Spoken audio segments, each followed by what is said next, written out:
Bueno, pues bien, buen viaje a los capitalinos viajeros. Y precisamente si usted piensa salir de la ciudad, tome en cuenta las siguientes medidas de seguridad antes de salir de casa. Llegan las vacaciones y las familias inician a marcharse a los lugares turísticos de México, pero es importante tener medidas de seguridad para el hogar y evitar cualquier accidente y no tener una sorpresa desagradable al volver. Este periodo vacacional tienden a incrementar los accidentes en el hogar, ya sea por ausencia de habitantes que salen de viaje o creciente presencia de menores. Pues lo principal es revisar el gas, revisar el agua y revisar la luz, que no haya ninguna fuga de luz ni de agua, para que así mismo pues esté bien protegida. Revisar chapas, tanto de ventanas como de puerta, para que quede muy bien cerrado.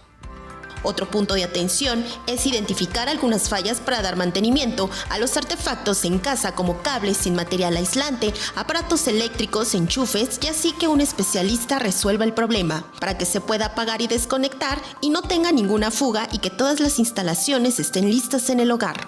Cerrar el boiler, apagar el boiler y venir a checar las llaves principales del agua para que no haya ni una fuga. Estas son algunas series de precauciones para mejorar la seguridad y tengan unas felices vacaciones. Con imágenes de Sergio Villanueva, María José Valencia, 21 Noticias.